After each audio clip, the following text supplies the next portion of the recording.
Good morning student. Today I am going to teach you science for class 5। आज हम लोग chapter 1 पढ़ेंगे जिसका नाम है प्लांट रिप्रोडक्शन। उसको पढ़ने से पहले कुछ चीज़ को देखते हैं, जैसे living things. Living things are things that are alive. Living thing उस थिंग्स को कहते हैं जो कि जीवित हो। They need food water and air to stay alive, जिसे भोजन पानी और हवा की ज़रूरत हो जीने के लिए। They have ability to reproduce their young ones, जो प्रजनन के लिए सक्षम हो। Non living things that are not alive. Non living thing उस थिंग्स को बोलेंगे जो जीवित न हो। They do not need food water and air to stay alive, जिसे भोजन पानी और हवा की जरूरत नहीं हो जीने के लिए। दे डू नॉट रिप्रोड्यूस, जो प्रजनन नहीं करता, यानी अपने जैसे बेबी को उत्पन्न नहीं करता। अब हम लोग रिप्रोडक्शन के बारे में जानेंगे। The process by which living things produce their young once of same kind is called reproduction. वैसा प्रोसेस जिसमें लिविंग थिंग अपने ही जैसे लिविंग थिंग को उत्पन्न करते हैं या पैदा करते हैं, उसी को हम रिप्रोडक्शन बोलते हैं। They reproduce so their species may not die out. वह रिप्रोड्यूस इसलिए करते हैं जिससे उसका स्पेसीज खत्म ना हो। हम लोग जान चुके हैं कि लिविंग थिंग जितने हैं वो रिप्रोड्यूस करेंगे। हम लोग ये भी जानते हैं कि प्लांट भी लिविंग थिंग है, इसलिए प्लांट भी रिप्रोड्यूस करेंगे, यानी प्लांट में भी रिप्रोडक्शन होगा। हम लोगों को इस चैप्टर में पढ़ना है प्लांट रिप्रोडक्शन के बारे में। तो प्लांट के कुछ पार्ट्स को देखते हैं, जैसे फ्लावर हो गया। Flower are the most attractive parts of plant. Flower जो है प्लांट का मोस्ट अट्रैक्टिव पार्ट है, बहुत ही आकर्षित, सबसे बड़ा आकर्षित पार्ट है। It is also the reproductive organ of the many plant. यह बहुत सारे प्लांट का रिप्रोडक्टिव ऑर्गेन भी है। पार्ट्स ऑफ फ्लावर देखेंगे। There are 4 parts of flower. 4 flower का पार्ट्स होता है। सेपल, पहला हो गया sepal. It protect the unopen flower.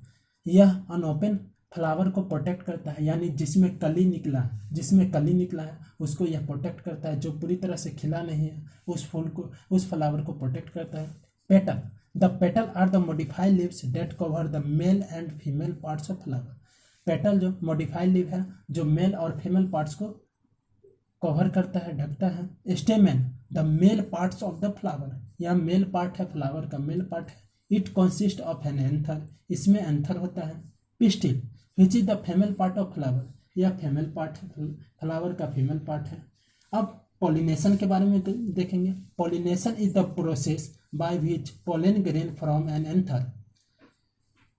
Anther the male portion of the flower are transfer to the female part of the flower is called pollination. Pollination उस process को बोलेंगे जब पोलन ग्रेन, जो कि एंथर का पार्ट है, जो male portion of the flower है, और ट्रांसफर होके फीमेल पार्ट पे जाएगा, उसी को हम लोग पॉलिनेशन बोलते हैं।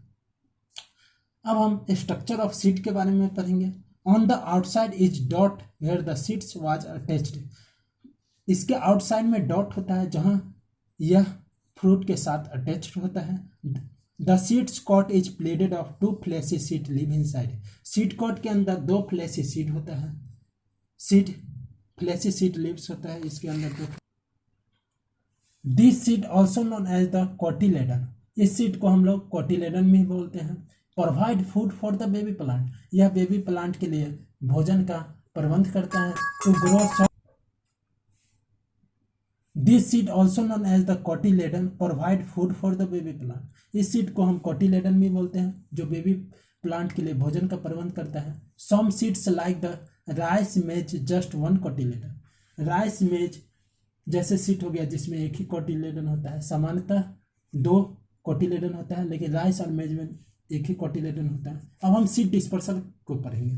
The scattering of seed over a vast area is known as seed dispersal. Scattering of seed को बहुत बड़े एरिया तक वितरण होना ही सीड डिस्पर्सल कहलाता है। सीड डिस्पर्सल का कुछ एजेंट है जिसके बारे में हम लोग जानेंगे। Dispersal by gravity, dispersal by water, dispersal by wind, dispersal by animal, dispersal by explosion. आगे की टर्म्स हम लोग नेक्स्ट क्लास में देखेंगे। आप लोगों को करना है इसको अच्छे से पढ़ लेना है और इससे बढ़िया से रिवीजन करना है। Thank you.